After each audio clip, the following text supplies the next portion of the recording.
Glowing ones. Yes, Deva is the shining being, basically. And then the god. We call them gods, but they are, truly speaking, shining beings. Um, quite interesting, yeah? The idea of the god comes from our culture. They don't have this god. It's not the god. It's a shining being, shining with consciousness. Its luminosity of consciousness is so much that you can see that glow. So Divyati first, then Bhati, from here Bhanu, from here many words with Bha. Yeah? You have this Bha in Pratibha, Anubha, all this intuition, flash, lightning. Bhanu as a sun or moon or any star. So this is more appearance. It's like you appear, yeah? So that means you glow. Then there is Jyoti, yeah? Oh, yes, right. And then there Light. is Light. Shobhate, Shubham. Yeah? Shub. Shobhate is another word to shine. And there are other words, for example, Vas, from here Usha. Yeah? It's also burning, shining, flaming. Um, and there is Raich, from Ra, to shine also. Ra is also to shine. Ratna. Ratna. Ratnam, yeah, Radhas, all these words, Raich, they all mean the wealth, the precious stones, and it means that they are shining with consciousness. So it's always anything that shines in Sanskrit is referring to essentially to consciousness, to how much consciousness Yeah, something holds or exactly. reflects, or okay. Light is consciousness, yeah. So the more light you have, the more consciousness is there. Mm. Mm. The darkness is absence of consciousness. The darker it is, the less consciousness. So that's the major. But talk about mixed condition. Just about everything and everybody is some mixture of All right. light and dark. Interesting. Thank you. All Sorry right. to change the subject, Lynn. No problem. Actually, About it's good time shining. to subject. And there is Agni, and there is burning, there is Archati, Archati flaming, and of course there is Dahati, burns, which is very different from Archati. Archati is flaming with Dahati burning. Well, maybe one should write all of them. What is the difference between ahati and I mean, Dahati is more kind the of difference burning between to flaming and ashes. burning? But yeah, flaming is more.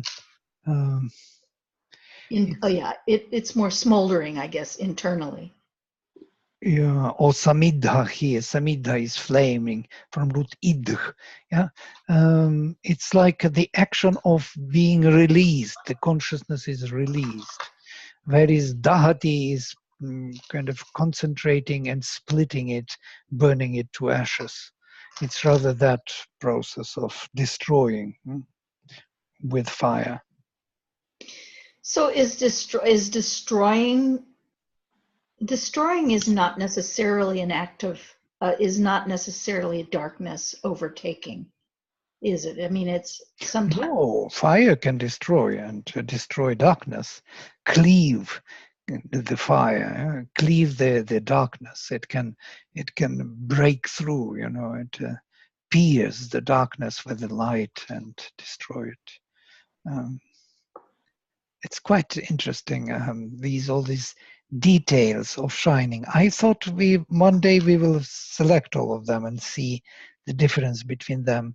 Sometimes the verses in the Rig Veda, especially to these luminaries, to this fire or ushas, you have so many in one line, in one verse. You have 6, 7 words which mean to shine, to flame, and yeah. They all imply some different perspective Yes, on the whole exactly. thing. They Oh, have that's all. brilliant. I'd love to do that. Oh, I would just love that. Because then Yeah, that's well, Sanskrit and a Vedic lesson.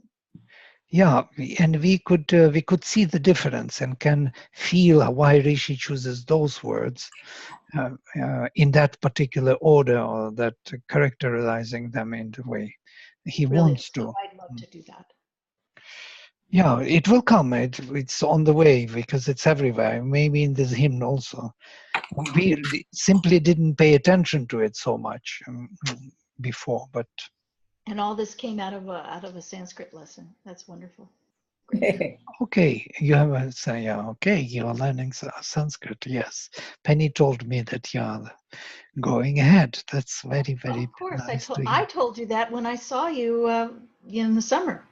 Yes, but I somehow You were forgot. saying, "Oh, you've just dropped out. You're so bad." And then I said, "No, I didn't drop out. I was shy to tell you that I couldn't endure Perry, is what it was. Oh, that is such a small thing, Perry, in comparison to what you have to learn. Believe me, Perry is nothing. In Well, comparison to what you have you've just gotten, you've forgotten how long ago it was when you first started, and and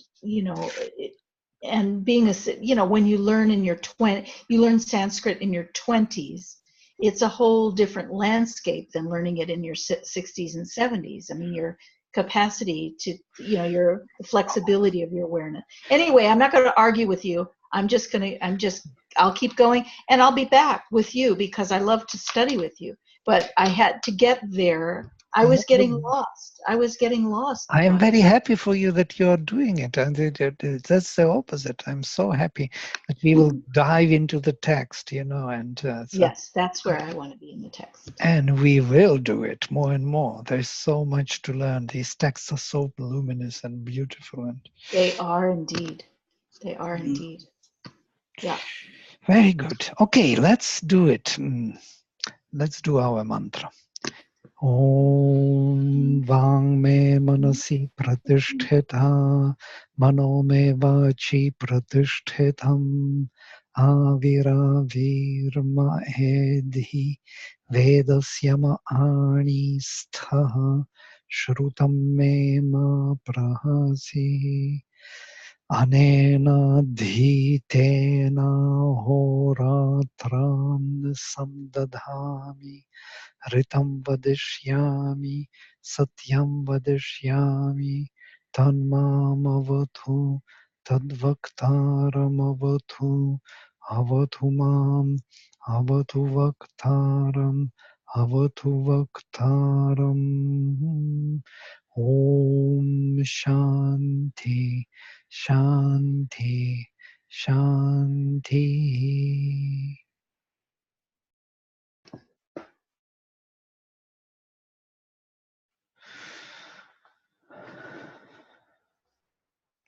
Okay, we end hymn number 3, fifth book. That is Sri Aurobindo's introduction, very brief, one paragraph. The divine force, conqueror of the supreme good. The divine will force is that of which all the other gods are forms, and he manifests all these powers of supreme truth as he grows in us. This is one definition, full definition of what is Agni. There is no better, I think, in one sentence. The divine will force is that of which all the other godheads are forms, and he manifests all these powers of supreme truth as he grows in us. That's brilliant. Thus, the supreme state of conscious being is attained, and by that our complex and manifold existence is maintained in the light and the joy. The Rishi prays that the evil may not be allowed to express itself again in him, that the secret soul in us, who is the Father of things, but in us appears as the child of our works and our evolution, may open itself to the vast truth consciousness. The divine flame will destroy all the powers of falsehood and evil who seek to make us stumble and would rob us of our heavenly treasure. So is this particular description in Secret of the Vedas? Yes. It's actually from Hymns to the Mystic Fire. He translated all major hymns to Agni. Well, not all, but major number. And that's why for us, for me, it is the key, because through him I learned to distinguish things. Yeah, I learned his definitions. I learned how he looks at things, how he and actually that was my education basically, because there is no other way to really deal with these matters. I read Sayanas and others' interpretations. Shankaracharya doesn't touch it, even it doesn't come close to it, because it is so complex. And all the explanations they give, they will be ritualistic, where this mantra should be read, and what is the reference in Brahmanas, which is very useful actually, because you can go to the Brahmanas and see the reference. But truly speaking, interpretation is very, very flat. Yeah? There's nothing to get out of it. There's no psychological vision or this, which we see here. In one paragraph, you get the whole Brilliant. wow. Yeah. Very brilliant. Yeah. It's fabulous. But I went to Amazon to look for Secret of the Vedas yesterday, and there's a whole bunch of different ones, and I got confused and didn't know which one to get. The Secret of the Veda by Sri Aurobindo. There is only one. And no, but there's lots of different editions of it. And one of them said it has, something about it's got examples of hymns and things like that. But I will send you a PDF and you look into it, both Hymns to the Mystic Fire and this, and then from there you can choose. Of those books? Yes, they're all Sri Aurobindo's books are in PDFs, all of them. So it's very easy. I don't have even books. I have the whole.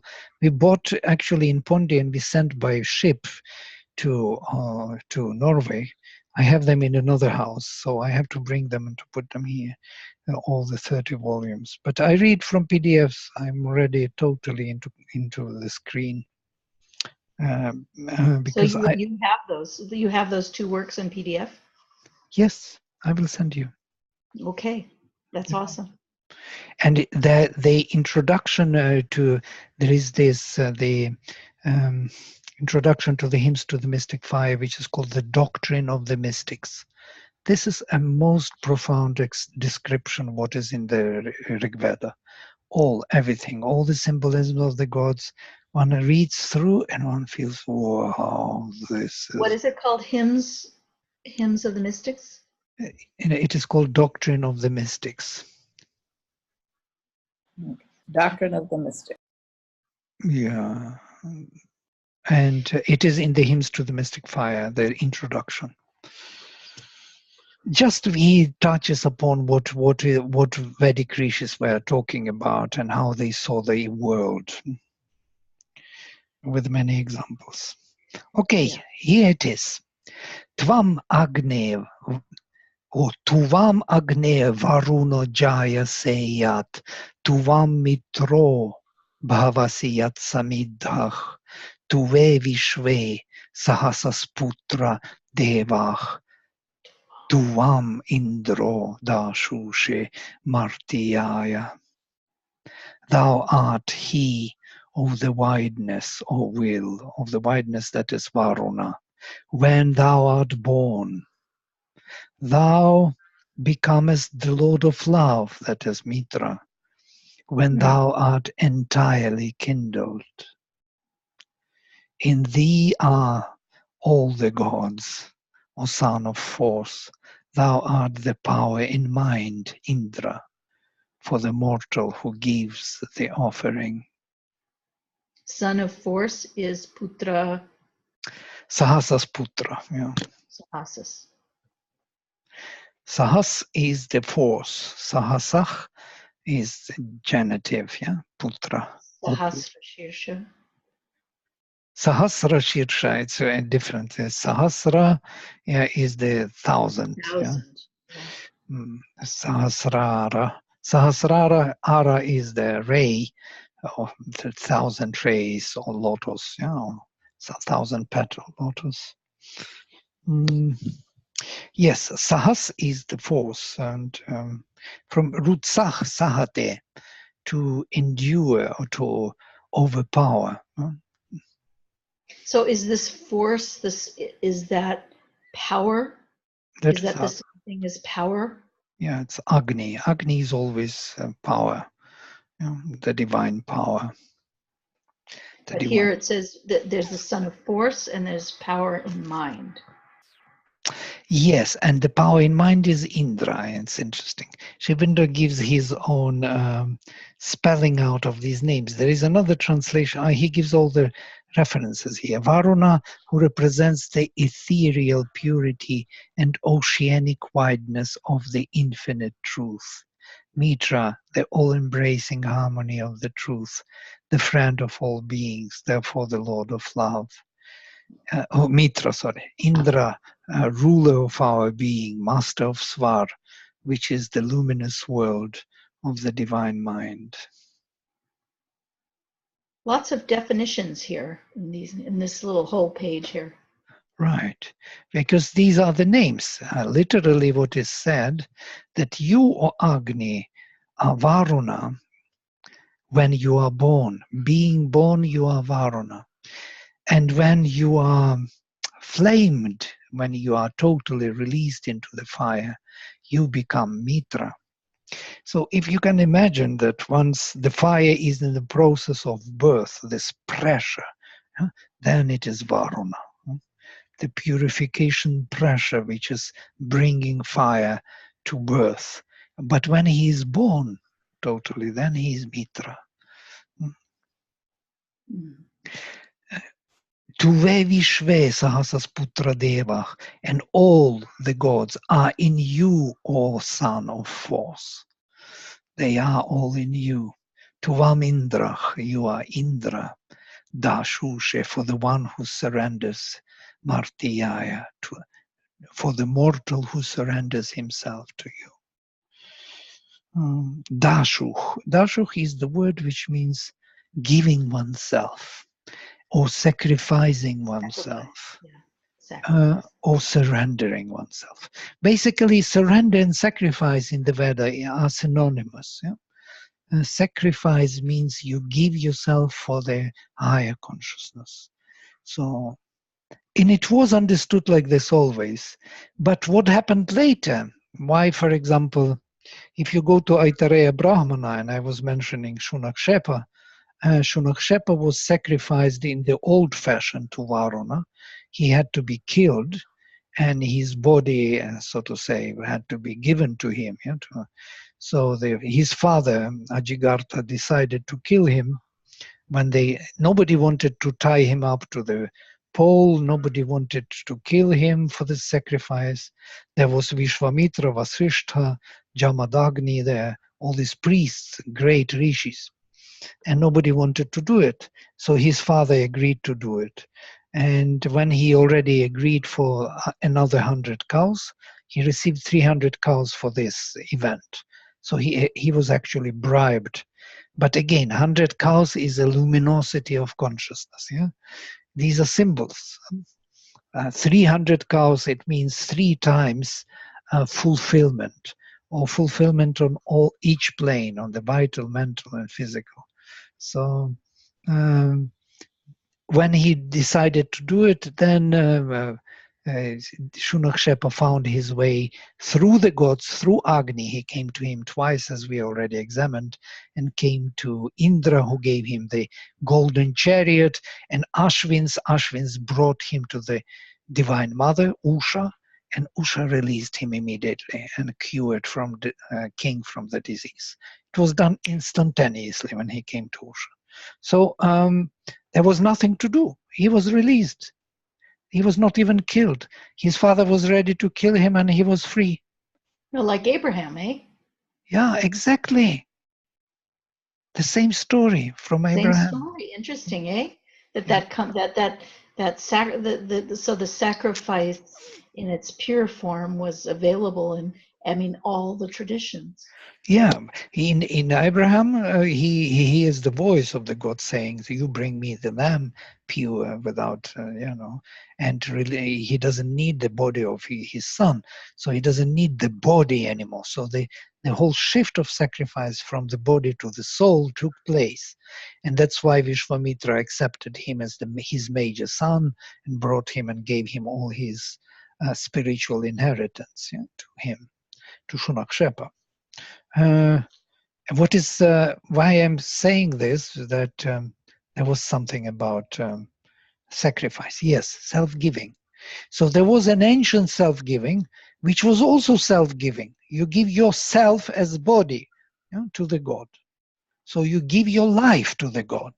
This is what it is. That was the ancient sacrifice. Your nature you give to the divine force. And it was possessing you. It was taking you. And you were part of the divine. It wasn't something very bad. It wasn't seen as bad in that time. But when this shift took place to another cult, to the cult of the surrendering the soul, then we have completely different ritual, completely different cult, different new gods, new rishis, and we speak about Purva Rishayaha and Nutana Rishayaha in the Veda all the time. The previous rishis, the first ones, and the ancient and the young ones, or the modern ones. And they have different gods. They have different, then there are already Angirasa rishis. They worship Indra. This is Indra who saved him, by the way. Agni in a different way, in the second way, because it's not the same Agni as in the first cult. It's Agni from the heart, not Agni from nature, not the force of nature, not Kundalini Shakti, but the love from the heart. And what is interesting why I'm saying this, because when this new cult appeared, then the first one was seen as inferior and was blamed. And that's why Shunakshepa blames his father. He says, "You are worse than Shudra. You were ready to kill me," in Aitareya Brahmana. "You were ready to kill me for some 100 cows." So I see how the shift took place. Before it was the sacred thing. Now it becomes something inferior, something we should not follow. And from here there is a split on gods and asuras and rakshasas. We can see them as those who are following the soul path and those who are following the body path. No? They are split, and there is a fight between them from that time on. Just another curiosity, how did Tvam become Tuvam? It is just by the reconstruction of the reading, because the reading is it is the rhythm. Yeah, Tvam Agne Tuvam Agne Varuno Jaya Seyat. This is 11 syllables. If you say Tvam Agne Varuno Jaya Seyat, then it is 10. It doesn't fit into Trishtup. Trishtup must have 11. So when you look at all these words, you will see that only one has that possibility to be reconstructed. And it was exactly how they were speaking, because this Trishtup has to have 11.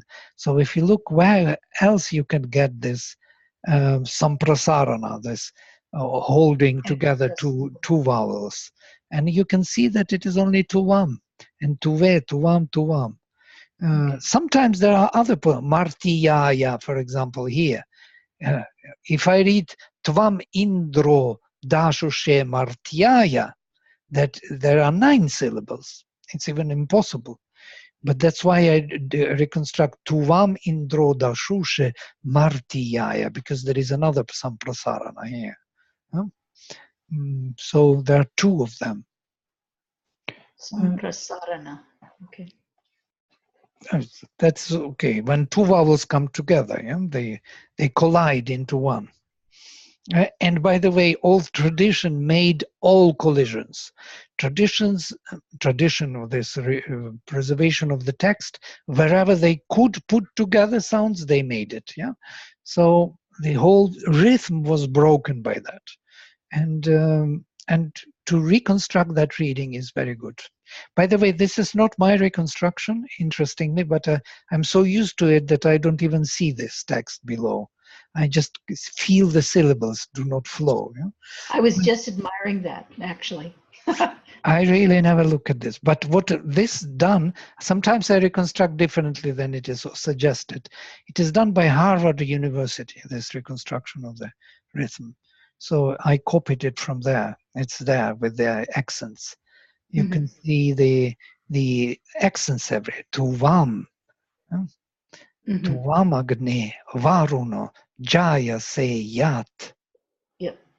Tuvam Mitro Bhavasi Yat Samidhah. This is the proper Udatta, which is quite an amazing thing to read properly. Okay, so we can see that Agni is Varuna when he is born, he is Mitra when he is born, when he is finally born in his body, flaming out. He is all the gods which he carries within himself, because he is a son of force. Son of force, and Shiv Bindu says he is the father who is born here as a son. He is Rudra, who is born here as his son, Agni. And he is Indra, who for the one who gives himself to him. When you are being born, O Agni, you are Varuna, and when you are fully kindled, you are Mitra. It is in you, O son of force, that all the gods abide. You are Indra, for the mortal who comes with the offering. Agni here is identified with all the major functions of the gods involved in the sacrifice. When he is pressing with his purifying heat the unripe offering, he is Varuna, who is the power which purifies the offering. But when he is fully kindled, released, he is Mitra. When the purification is over and the offering can be accepted for total transformation, he reveals himself as the Lord of bliss and love after the heat of tapasya. For all the gods abide in him. He is also Indra, flashing his light of intuition from above, answering to man who offers himself for transformation. That flashing from above is the answer for this call of man, of Yajamana, or Agni, that is Agni. There is a constant relation between the two, Agni and Indra, for if Agni aspires and moves from the earth towards heaven, then Indra aspires and moves from heaven towards earth. Inspires, sorry. Sri Aurobindo describes their relation in the doctrine of the mystics. Indra, the puissant next, who is the power of pure existence, self-manifested as the divine mind. As Agni is one pole of force, instinct with knowledge, that sends its current upward from earth to heaven, so Indra is the other pole of light, instinct with force, which descends from heaven to earth. He comes down into our world as the hero with the shining horses and slays darkness and division with his lightnings, pours down the light, the life-giving heavenly waters, finds in the trace of the hound intuition, the trace of the hound, that intuition which Sarama runs and finds the lost or hidden illuminations, makes the Sun of Truth mount high in the heaven of our mentality. Yeah. Tuvam Aryama bhavasi yatkaninam. Sorry, here it is not fitting. Tvam aryama bhavasi yatkaninam nama svadhavan guhiyam bibharshi anjanti mitram sudhitam nagobhih yaddampati samanasa krinoshi. O thou who possessest these self-ordering nature. O thou who possessest self-ordering nature, thou becomest the might of the aspirer when thou bearest the secret name of the virgins. They brighten thee with the light in the rays as love, perfectly founded when thou makest of one mind the Lord and his spouse in their mansion. Now there are many references. 26, the aspirer, Aryaman, the aspiring power and action of the truth. When thou bearest the secret name of the virgins, reference virgins, probably the unripe radiances that our aspiration has to prepare for their union with the higher power of the soul. Aryaman holds their secret sense, the name or the numen, which is manifested when aspiration arrives at the light of knowledge, and Mitra harmonizes soul and nature.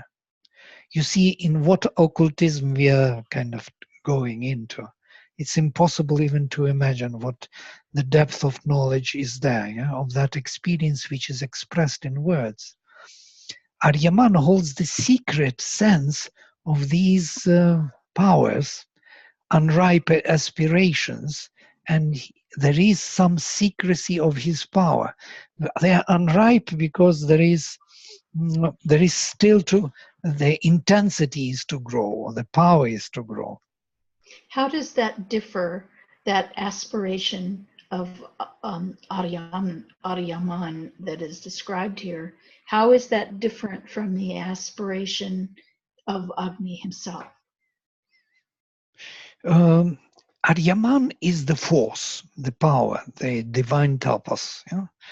That tapas, heat, is the very characteristic of Agni. As it is said, all the gods abide in him. Yeah? Mm-hmm. And so that aspect of fire is Aryaman in him. The heat aspect. Yes, the heat, the power aspect. The divine power within Agni is Aryaman. By the way, there's something interesting. Every time we aspire or we call to the change, yeah, it is done with the power of nature somehow. We feel the heat, we feel No kidding. Yeah, and it is not really the knowledge. There is no knowledge yet. The knowledge is there is a hidden secret knowledge within it somewhere, because we would not do it. But the power is much more prominent in calling than the knowledge. The knowledge is the answer, so to say. We are calling for knowledge. So Aryaman moves towards Mitra, as it were. Mitra. It's kind of like once you hit the Mitra part, then you know that the aspiration has been more or less accepted. Answered, yes. Yeah. Or there will be Indras coming, flashing lightning, which will destroy the darkness, and then you will have Mitra. Yeah, then you will have harmony and love. But before that, before the obstacle is removed, before the aspiration is made vivid and the fire is kindled with the tapas of Aryaman, it would not make much difference. So Aryaman holds their secret sense of these unripe aspirations in us, unripe illuminations.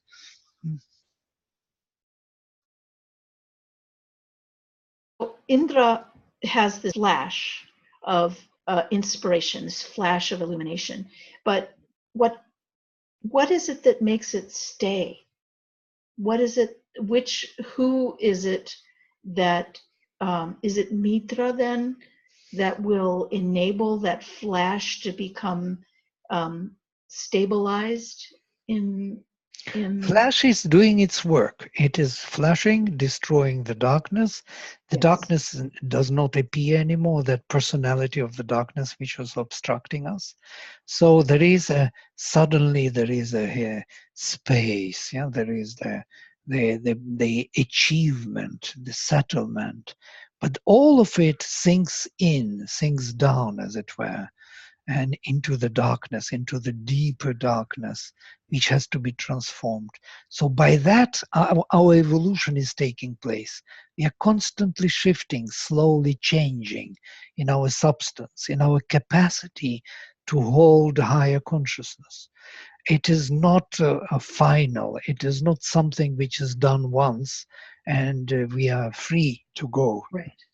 Right. So but I mean, I think probably all of us have had the kind of experience or the realization of that Indra bringing that illuminated consciousness for like in that lightning kind of quality. But it doesn't, I mean, and there is always something that once you've had that, it impresses itself on you and it never goes away.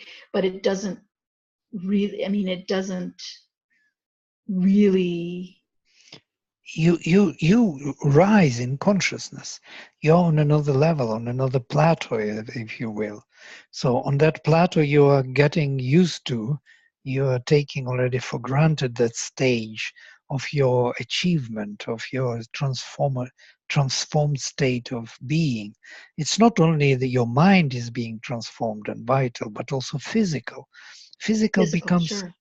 capable of holding that mind.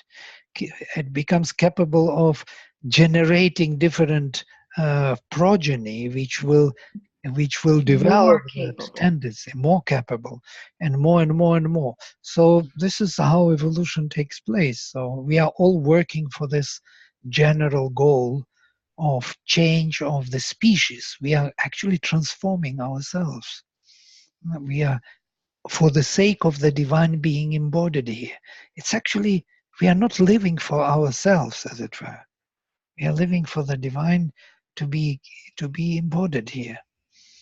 If we would see that, we would be free from all these claims of our ego. Yes, that we want to also to have a piece of cake in this life.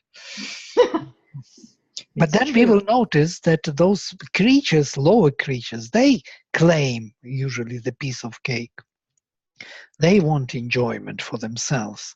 And not we, but we are so identified with them through this body, through these bodies, that we think it is we who want. But the moment you see that it is not you who wants, it's really shocking. It's as if you're losing the major the major stuff of life, you know. Everything goes. You're free to go. You're finally cured from this disease.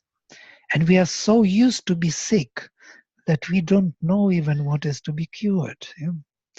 The moment we are cured, we think, wow, what a beautiful state. I want to stay there. But then these creatures come slowly creeping in, and you again get these darkened, selfish movements. And again, you're caught by them. And again it is going on until we are totally free from them. So we can just give up all responsibility then for for that. If you're there, yes. If you're there, you should give up responsibility. If you're not there, you should work on it. I was going to say, that sounds like something that I wasn't me. It was the lower forces. I'm sorry. I didn't do it. Of course. People can justify everything. I'm sorry. Yes. I forget always this. I meant to say that the experience is there, that you can see that it was really them and not you. not just know by the mind and then justify every ugly thing as it is done in religion, where religions are justifying by dogma all cruelty. Yeah, it was the devil made me do it. Yeah. Exactly. But they are right. It was devil who made them do it. They just couldn't resist the temptation. They didn't have the force really to reject him. They were too identified with those forces. So the force that, so this is a good point. In this text, then, are they saying the force that enables you to be able to resist, is that Indra then? That enable that light, that force of illumination that enables you to be able to choose or appear to choose the the higher. Agni. All this is, well, all the gods are Agni here. So, in a way, yes. Okay, this in this text. Yeah, and it is so, because that is the divine will which brings them one by one into the action in this world. That is the sacrifice. Without Agni, Sri Aurobindo will say, there is no sacrifice. If Agni is not lit, no transformation can be done. If the divine will is not active, what can be done? Nothing. We will be frozen. We will be totally, immobile, So dead. once Agni is lit, then truly speaking, the best thing that you could do with what appears to be your individual will is to just let go and just completely surrender and allow Agni and all the gods within Agni to do the job of the sacrifice. Yeah, you should not allow other forces to come. That would be your work. Yeah, you should be uh, focused, concentrated on the sacrifice, and do everything what in your power is to maintain that burning fire in you. You just have to maintain it. You cannot transform it. We cannot transform ourselves. It's quite clear. It is quite clear. Yeah, but something in us can do it within us, and that force has to be invoked, kindled, taken care of. We have to clean our temple. We have to look for all these things around to allow it to happen. We have to protect it. We have to kindle it. Mother says the moment the fire is extinguished, you have to immediately lit it. You have to take care of it. Yeah, because these forces of darkness, they always try to to to stop Yeah. that sacrifice. So, and we are so unconscious about them. We are so identified with this lower way of living because we are coming from that. It is our evolutionary past. We are so comfortable there. We were there for many million years. It's all our past, which we already learned about. We know how it works. We know the pleasures and the sufferings of those levels of consciousness. We know exactly what it is. So it is much easier to fall back, and to become normal, to become animal. It's so easy, really. There's nothing to do. Just forget about the fire, and you are animal again. Or there is some fear from death or war or anything, or you have to be courageous and you just get rid of all those things and you become again a primitive man, Neanderthal man. It's So fear is, I mean, all the, fear seems to be the thing that imprisons us to the previous evolutionary state. It's just, you get afraid when, when you face the I guess the idea of losing everything, of sacrifice, the idea brings fear. I think once you have the experience, there's nothing to be afraid of, because all the gods, all these luminous beings are, they abide in you. They are you. But facing the fear of loss from sacrifice is what makes it so tempting to fall back into the previous. Yeah, what you made me think, I just saw the picture that the sacrifice is anyhow taking place within you, yeah, deep within you. The problem is that these forces want to possess the formation, the body, the adhar, yeah? Our vessel. Our vessel is of the utmost importance. Yeah? So what is happening? Why it is important? Because this is the embodiment. This is the embodiment of the divine. It is for the sake of the divine consciousness being developed here in individual terms. Bahusyam, that is his idea. May I be many. Now, everybody wants to be him here in this world. In this world, you have powers which you don't have in other worlds. You can change things. You can possess powers. Through this body, you can possess gods, possess demons. Through this body, you can be miraculously powerful. We do not know about it, but it is true. It is exactly what they know, why they fight for it. So what is happening when the sacrifice is taking place in the depth of our consciousness, beyond the veil, so we have to bridge it and to bring it to the front, then what is happening that all the gods become part of this embodiment. They develop this adhar. They develop the instruments for the embodiment of the spirit. That's why we have to do it in this body, not in the dream.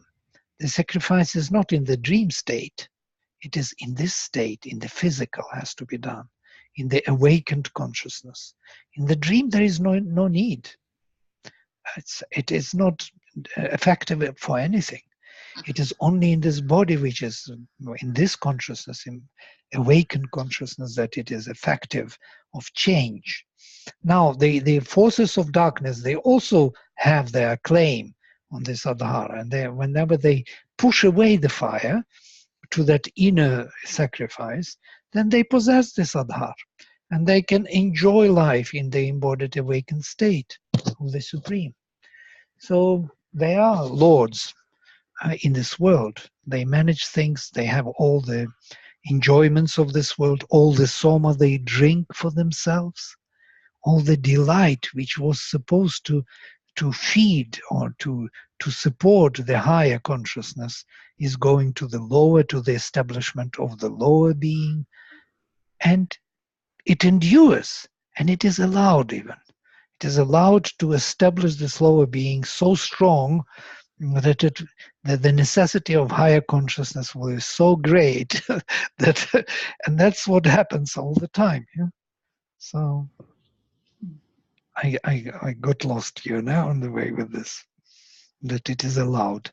I was always wondering why it is allowed for these lower forces to drink soma and to enjoy this life. And I understand why, because they also have right. Yeah, because this body has to be strong. There has to be also something in it, has to endure in this darkness, and they support that endurance in the darkness, asuras. Asuras are stronger in the darkness than the gods. If gods would be ruling us, then we would be totally lofty beings. We would lose our physicality, and but asuras are very strong and they support it. Yeah? So that's why it is partially allowed. Well, that's what Lynn was saying, that mixed condition, mixed, because that's what this, there's nobody alive, there's no being alive who isn't aware that there's both I am on, tendencies. yeah. I am on the shaky ground here, because when I say this, I say something not very legitimate. Yeah, but When you say legitimate, you mean supported by the Vedas, by the yes, Shastras?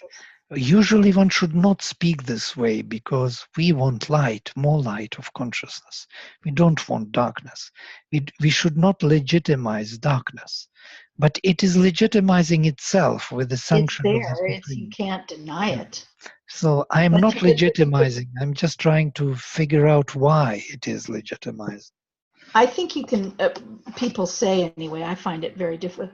Certain people find it very difficult, but it's hard not to accept the reality. But they say whatever you put your attention on grows stronger. And if you put your attention on the darkness, then somehow it gains a legitimacy, which it doesn't necessarily deserve. But it's hard. For the same reason that people, read the news or stop at an accident. There's something exceedingly, kind of attractive or appealing about it, and you can't disregard it. Really, you can't pretend that it isn't there, because then you become not functional. Mm-hmm. Well, and I being only a semi-divine being myself, I would share it.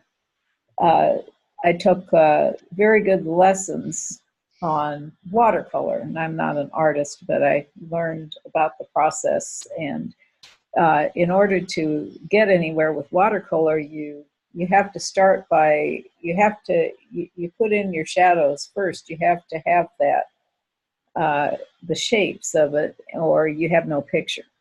And if you start with the light and then add other things on top of it, it becomes a mess. You have to leave space for the light. You have to allow for it, but if you don't acknowledge the dark, you have no picture. Right. Interesting Really? comparison. It's kind of, you put light into the dark, you kind of illumine all those aspects of the truth out of the darkness. Yeah, the truth is to be conquered out of the darkness, as Veda says. But that's in this process that the whole creation comes into being. Yeah, it is shaped out. It receives completely new appearance, subjective, self. Expressive form of the divine can be done with the help of darkness and not without it. So there it is. Okay, that is in the letter of Sri Aurobindo. He says, that would be the last for now. In one of his letters, Sri Aurobindo writes, I indicate the psychological powers which they bring with them: Mitra harmony, Varuna wideness, Aryaman power, tapasya, Brihaspati wisdom, word and knowledge, Vishnu cosmic consciousness, Vayu life. For if the truth of Surya is to be established firmly in our mortal nature, there are previous conditions that are indispensable: a vast purity and clean wideness, destructive of all sin and crooked falsehood, and this is Varuna. A luminous power of love and comprehension, leading and forming into harmony all our thoughts, acts, and impulses, this is Mitra. An immortal puissance of clear discerning, aspiration, and endeavor, this is Aryaman. A happy spontaneity of the right enjoyment of all things, dispelling the evil dream of sin, error, and suffering. This is Bhaga.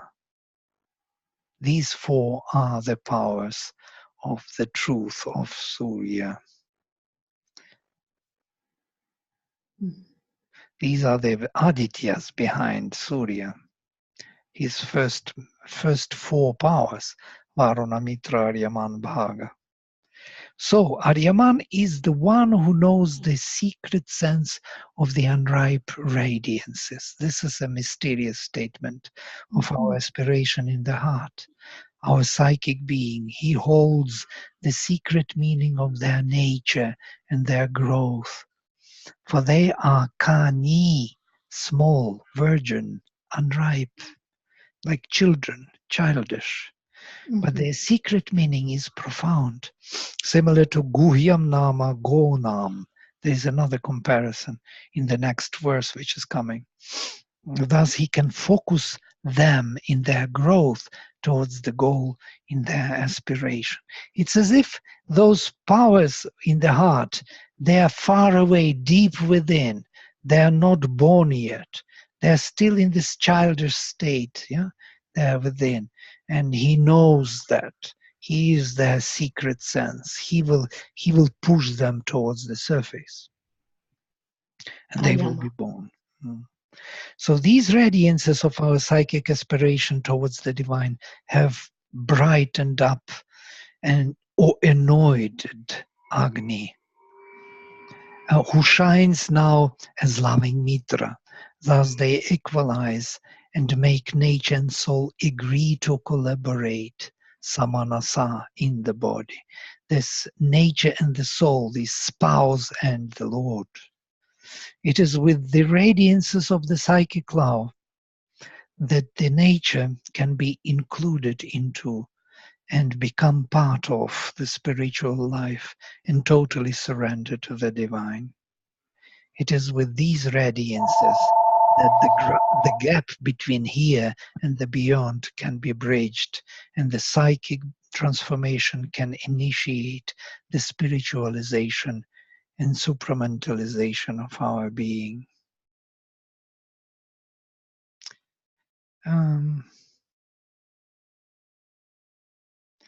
I think this is my text. I don't believe I write, so I thought it was Sri Aurobindo.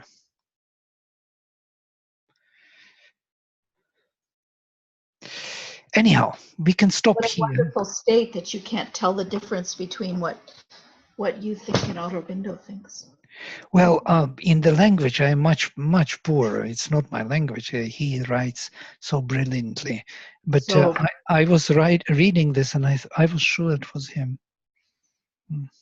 But now I see there is no reference. Usually I always give a reference as it is here. Yeah, this is a reference where it is taken from quotations. All right. brilliant. Well done. Yeah, well, I read and I don't believe it was me. But there are some times when you discover things like this, these verses. They're so beautiful.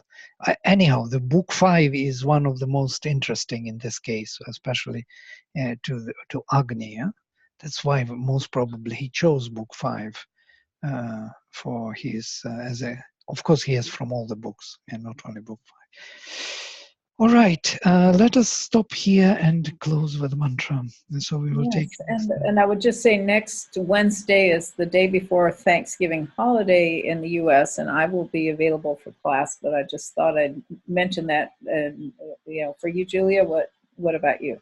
I'll be here. Okay. I mean, I have people coming over, et cetera, but I can take an hour out of messing around with the body to rest to a little. to be in the glory of divine light. Yes. Yes, these are good moments in our weekly life. Yeah? It's incredible that I just feel like who gets this? Who gets to do this? This is just so dazzling that we have through you, Vladimir, that we have access to this, and through Sri Aurobindo, who I'm grateful to have access to this level. It's incredible. Yeah. It's worth taking the time for. Thank you, Lynn. Thank you. And would you mind terribly sending a recording afterwards? Right, definitely. Thank you.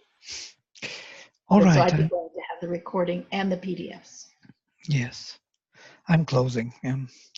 Om Sarve Bhavantu Sukhinah Sarve Santu Niramayaha Sarve Bhadrani Pashyantu Ma Kaschit Dukkha Bhag Bhavet.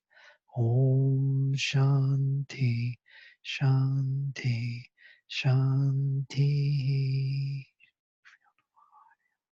Hari Om. Shall we have a few minutes, Lynn? Yes. Before? Yeah, about 5 to 10. Okay, great.